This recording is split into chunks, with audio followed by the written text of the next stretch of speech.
What is tensile test? Tensile testing, it is a form of tension testing in which we apply a control tension to a specimen until it fully fails, right? So we see that the specimen or sample will fully fails in this test.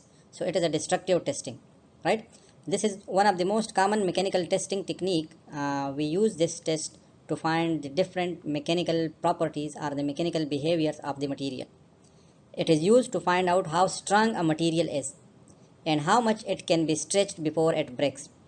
So we see that if a material, we apply a force on the material, so we see how much it can be stretched before it breaks, right? So these things we see in the tensile test. Now, in this test, we can determine the following properties, which are the yield strength, the ultimate tensile strength, the ductility, strain hardening characteristics, Young modulus, and Poisson ratio. So all these properties we can determine using the tensile test. Now, stretching a sample of material and monitoring the forces. So in this test, we stretch the sample of the material and we monitor the forces applied on it. And this test gave us a lot of knowledge of how a material or a given material will respond to the applied load or to the applied force. If we apply a force on the material, so how the material is responding to that situation. This test will give us these things. Now, the specimen of this test, usually we use these types of specimen. These are the tensile specimen you see here and here also. So the tensile test specimens are prepared in varieties of way depending on the test specification. But the most commonly used specimens are this BSEN ISO 6892-1. This is the ISO standard, and the ASTM standard is E8M. So these are the most commonly used specimens.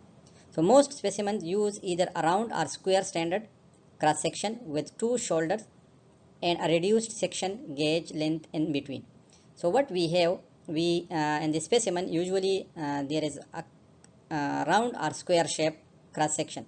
By this I means, you see here we have the round shape gauge length here. This is actually the gauge length you see here from here to here. So this cross section is sometime it can be round shape like here you see in this case, and it can be a square or rectangular like here you see in this case. And we have the two shoulders. So here you see this is one shoulder and this is another shoulder.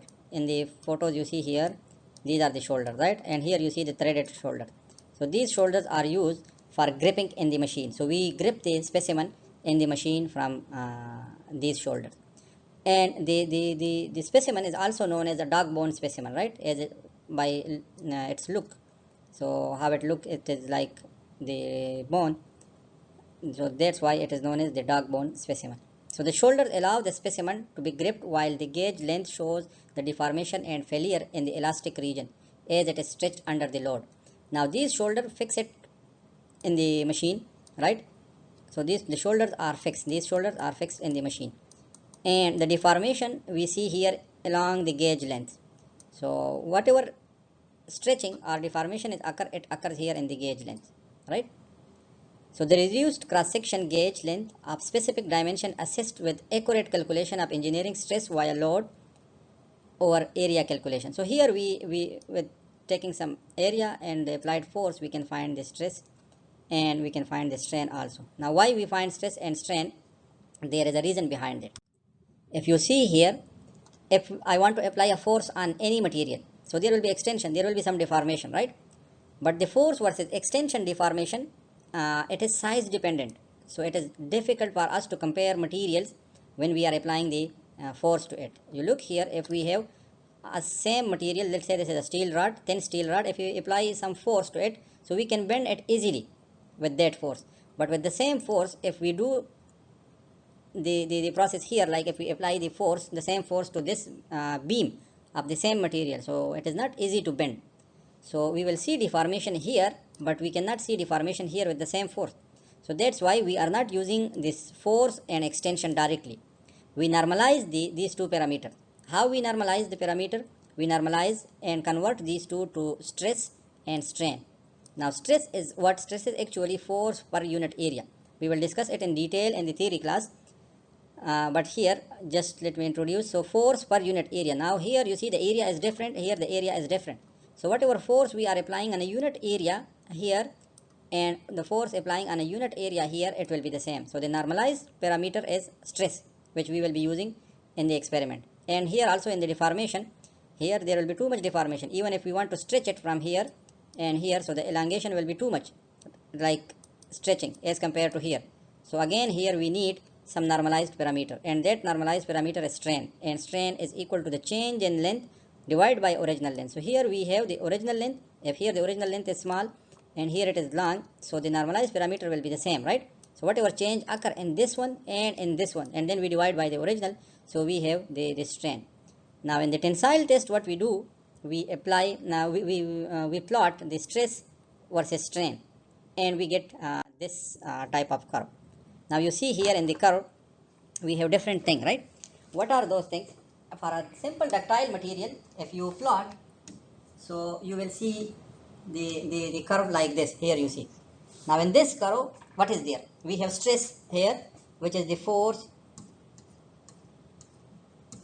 This stress is equal to force per unit area, right? And the unit will be Newton per millimeter or meter square, right? Per meter square. Here we have the strain at the bottom, which is the change in length divided by original length. Now if we plot the stress versus strain, we get this curve as you see here. In this curve, if we start from here, so as we are increasing the stress, the strain is increasing a little bit.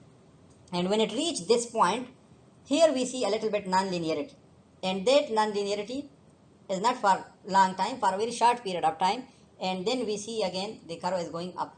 The behavior is going up. So here this point is known as yield point. Or if we take the stress here, is known as yield stress. This point is known as yield stress. Now after this point, what happens? The stress is increasing and increasing, and when it reaches this top, so this the maximum point at this curve is known as the ultimate strength, or the stress here is known as the ultimate tensile stress.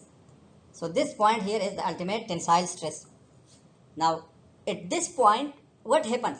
The necking started, right? Here from this point, the necking started in the specimen, right? So here the necking start, and you can see it here in this photo. Just look into here. Here we don't see the necking in the specimen. Here also we don't see. But here from when this region we see the necking here in the specimen. You see this is the necking. So now the area is reduced. The cross-sectional area is reduced, right?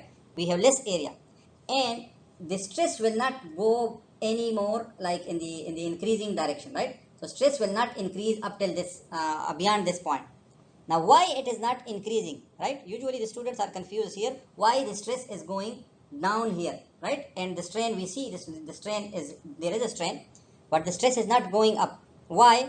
The reason is, if you look into this area of the graph, what we have, we are applying the stress for which cross section? For this cross section, which is the bigger cross section, right? Here the cross section area of the specimen is bigger. But when it reach here, now we have already applied too much stress, but the area start reducing here. So the necking. Now you see here the area is less. Now this amount of stress is too much for that area to elongate.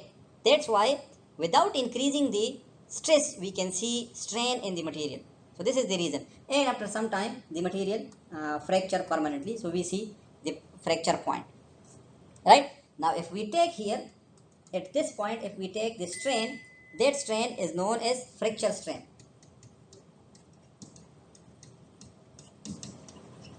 Right? That strain is known as fracture strain, or we can say EF. Now, if you come here to the region here, the elastic region. Now from here to here, you see there is elasticity. This is the elastic behavior of the material. So in this elastic region, if we take slope of the graph, so slope of the graph is what? Right? Slope of the graph will be change in stress divided by change in strain. And that is known as the Young modulus. the young modulus of the material, whatever material is it, the ductile material, right? So this is the young modulus. Now one more thing, if you take, let's say, the area under the curve, the whole area here, right? If you take this area, you find it. So this area will give you the area will give you the toughness. The area will give you the toughness. So toughness is what? Whatever energy, how much energy the material can absorb, right? Now if it is energy, so look here, the area here will be equal to what? The stress multiplied by strain, but you have to integrate it to find the whole. But if you look into the unit of the area here, which we will be finding, and we can calculate the unit from stress versus strain, and that will be what? The stress unit is Newton per meter square. Strain doesn't have any unit. So now look here, the Newton per meter square is not area. Area is meter square only. And we say that this is toughness, the energy absorbed by the material here. Right? So what we can do, if we do the dimensional analysis and do some modification, if we multiply this with meter and here with meters, what we get? We get Newton meter divided by meter cube. So Newton meter we can write joule per meter cube, which is energy absorbed in a unit volume. Right? So these properties you can find. What? The yield stress, the young modulus, the ultimate tensile stress, right? The fracture strain, the toughness, we can find it from the stress strain curve. And this curve we will get it using the tensile test, right? This is how we do the analysis of the result after you get it after we perform the experiment, right? And here are the different curve. So we get for the brittle material, we get usually this type of curve. For a strong material which is not ductile, we get this curve, and this is for the ductile material which I showed you before, and for the plastic material we get this one. Now previous point I showed you, we have the yield stress right here. So the yield stress, this region in the plot, it is for very short time. If you zoom it properly, you will see this type of thing, right? So here this point is known as the upper yield point, and this point is known as the lower yield point, right? And if your data acquisition system is not good, so you will not see this point, this one, right? Because the sampling rate matter. So you might see a graph like this. But if you acquire the data properly, so you will see this thing also there, right? So the upper yield and the lower yield you will see clearly.